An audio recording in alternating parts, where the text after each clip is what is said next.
To our show. You are listening to Night Dreams Talk Radio Network, from our compound to you worldwide, with your host, Gary Anderson. And that is me. Well, I'll tell you one thing. The week is moving by fast. I can't wait to 7:05 tonight when we have Terry Lovelace on, talking about his encounter with UFOs, his implant, and what, well, a government agency did when he was in the hospital after he reported his encounter with these aliens. Well, James, you know one thing, these snakes, it's like almost an everyday thing, just like the lottery. You know that. I know. You know, between the lottery winners in South Carolina, not winning once, but usually twice, and the snakes, they are popping up everywhere. I'm telling you, the snakes had a union meeting somewhere in a den, and they've united against mankind because they are truly popping up in the strangest of places. I know. It's interesting, and it's scary. Like we said earlier, you can go into the bathroom, you can find them in your toilet, you can find them in your bathtub, you can find them in your cupboard, you know, where your dishes are at. You can find them in your dishwasher. You can find them in your oven on your pizza that's cooking in the oven. You can find them in your, well, I hate to say it, your sofa. You can find them in your bed, under your bed, in your closet, and in your walls. Hey, what can I say? But they're making themselves very well known. Again, is it because the Earth's magnetic field is shifting, and maybe it has something to do with, you know, where just like birds, they go south in the winter and north and back and forth. Well, snakes have their thing too. They go where they go to lay eggs, or depending on the type of snake, they have their grounds they go back to, you know, to do their thing. And maybe they're getting confused because they're sure showing up everywhere. And I didn't see these reports 6 months ago. Well, yeah, they are coming up everywhere, and I do think that the magnetic field has a lot to do with it, because we talked about it last night a little bit. That magnetic field used to move very little every year, but last year or two, it's moved 34 or 39 miles, I believe you were saying. Yeah, actually, when I checked, it was around 39 miles. Yeah, so think about that. That might not seem like much, but on the scale of animals that rely on that maybe for a directional thing or a migrational thing, that could really throw them off, because not only are the snakes showing up in places, we're having migrational birds show up in places that have never been seen before. And a lot of these birds are big, and I think some of them's being mistaken for maybe Mothman. Could be possible, because the people aren't used to seeing cranes. You know, if you see a crane flying in the sky and you never seen one, it would scare you. It would. I remember the first time I saw a crane, I mean a real big crane in Florida. And it was huge, Gary, and it flew over top of me. And I tell you what, I stepped back a little bit. When you first glance, and this was during the day. I can imagine seeing it right at dusk. You know, you would think, oh my goodness, especially that. I think it's I forget what it was called, sandbill maybe crane. They got like red around their eyes a little bit, so they have that appearance, you know, that could fool you at a quick glance. Oh my goodness, there's a bird, a Mothman looking thing with an 8-foot wingspan. I've never seen it before. It's got red eyes. What is that? I don't know. I can tell you, it would scare a lot of people. Can you believe a lady in London tried to consume a 2-foot high pile of pancakes in 15 minutes? Oh my goodness. It did not go very well. I bet not. She should have went over there to UK and jumped on that 400-some foot pancake. I'll tell you. Yeah, she should have. It's a big you know, in the UK. Well, today was the pancake day. So that's why all that giant pancake and all that stuff. This young lady thought she could eat these big stack of pancakes smothered with strawberries and syrup and all the whipping cream and all that stuff. Well, you know what? I don't know many people could eat that many pancakes, let alone in an hour, and try to do it in 15 minutes. Even myself, okay? If you brought me more than 4 or 5 pancakes, I could barely consume it because of the syrup being too sweet. I don't know. I would think a lot of people would get deadly sick eating. There was a guy here recently who ate hot dogs, and he broke the world record of hot dogs. And as soon as he ate the last hot dog and broke the record, he fell over dead. He had a heart attack. Oh, yeah, that's a shock on your organs, man. Oh, my goodness. And the thing about pancakes, they're that type of food people might not realize. When it's in your stomach, they swell up a little bit, So if you're eating a bunch of them, it's going to swell bigger than the size that you ate. And to eat 100-plus hot dogs, that is a shock to your system. You put a shock to your organs, your liver, your kidney, your heart. Yeah, you could. And Gary, that hot dogs are not exactly made out of the most best things that you should be eating anyway. Yeah, but think of the salt content. Yes. That is probably what killed the guy and gave him the heart attack. The amount of salt in 100 hot dogs. Just think about that. The sodium was probably shot his level up so high. I know that I have to take medicine for my blood pressure. Now, if I sit there and eat like Ritz crackers, or I eat, popcorn with salt on it, or I eat, anything that has much salt in it, man, I feel my head starts feeling dizzy.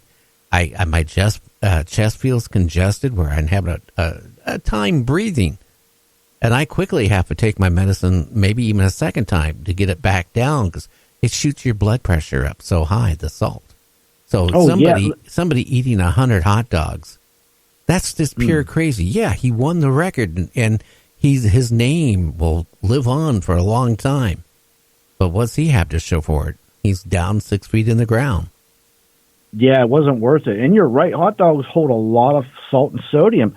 I think if you look on the package, the probably average hot dog is 33% salt, and that's a third of the hot dog. So you imagine packing on 100 hot dogs, and I'm the same way with the blood pressure. I know that anything out of a box or a can's got a lot of salt and hot dogs and preserved foods like that, so I try to stay away from them because I'll feel flushed, you get headaches, like you said, maybe dizzy. It's no joke. They call it the silent killer, Gary. Well, yeah, it can cause you to have a stroke and all kinds of things. Could you imagine last year, not this year's, Pancake Day in the UK? A guy made a giant pancake, and he flipped it. And for the past year, he's been slowly working, getting the remains off the ceiling. It's taking him a year to get the remains off the ceiling. Well, evidently this guy did. And it shows a picture of it. I mean, can you imagine a hotcake splat? You know what one of my kids did one time? Took a large can of frozen orange juice concentrate, and they stuck it in the microwave. Oh my goodness. Now, it was like, early in the morning, I was still sleeping. They were being nice. They were making breakfast for Mom and Dad. Now, this is going back maybe like 15 years ago. We heard a loud explosion.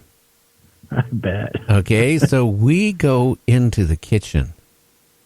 I swear to God, I'm not lying. There was orange juice on the ceilings, on the walls, on everything, the windows, the floor, everywhere. And I'll tell you what, it took a couple weeks to get it all up. I mean, it was hard because you thought you got it clean, and you go back a day later, oh no, there's still some. I mean, but can you imagine a large kitchen just splattered with the stuff? Yeah, because that stuff's sticky, too, when it dries. And lucky the kids didn't get burnt because that was probably boiling hot when it blew. My goodness. But, yeah, that stuff is sticky. It gets all over the place. And you're right. You think you got it all, and nope, there's some more. Oh, yeah. Well, it's more than that, too. It went off like a bomb. Oh, yeah. I mean, I never, so anybody, if you got frozen cans of orange juice concentrate or lemonade concentrate, don't put it in your microwave. Number one, it has metal caps on each side of it. That's going to cause probably the explosion if the microwave doesn't, burn out. But being frozen, it expands, and it's like a bomb. Certainly. Absolutely is like a bomb. Plus, You probably had a glass front on the microwave, so that's going to be shrapnel coming at somebody. It's going to be sharp. And then you've got radiation arcs going to be coming at. Yeah, that's a whole recipe for a bad situation. Well, a new fad in some of the pubs is selling huge pizzas stuffed with lasagna inside the pizza. Doesn't that sound kind of good? I think I seen a commercial about that the other day. I don't remember which one it was from, but yeah, it sounds different.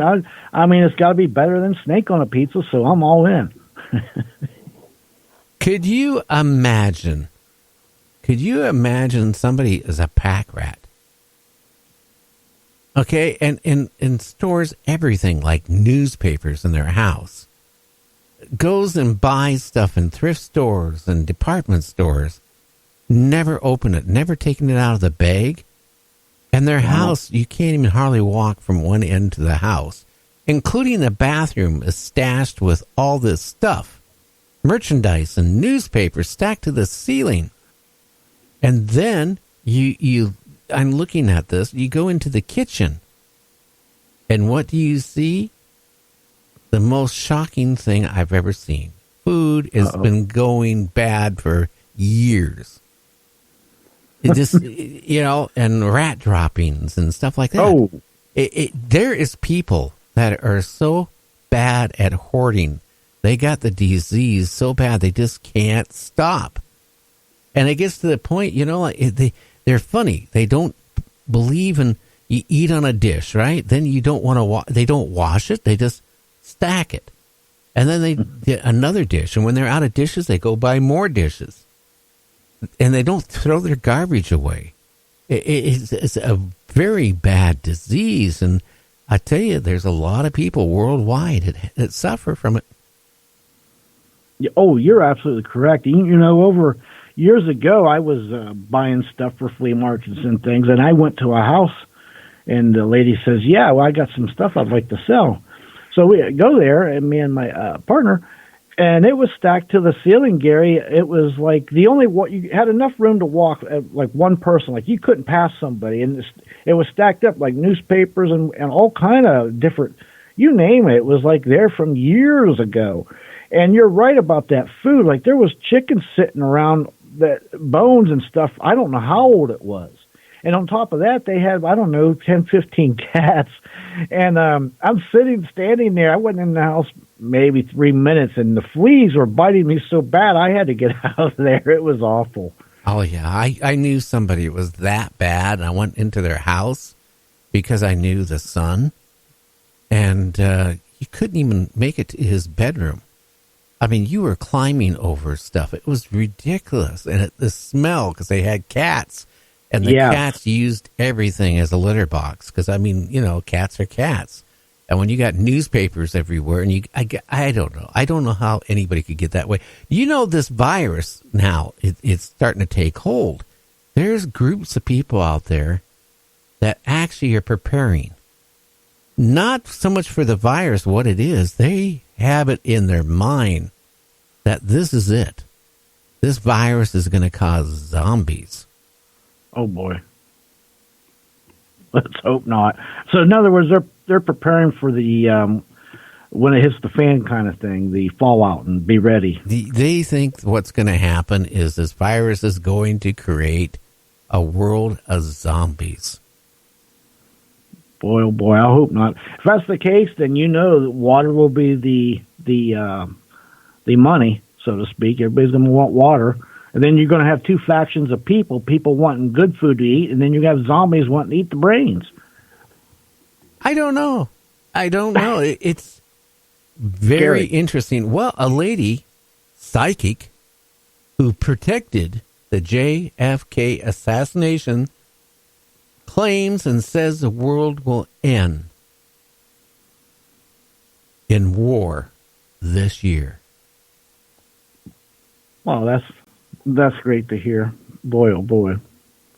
So if she predicted JFK, this lady must be pretty old. She's got to be, at least 70 or 80. I don't know. But, I hope she's wrong on this one. We'll see. Well, let's see. I'll read a little bit about it. She advised the U.S. president even before. She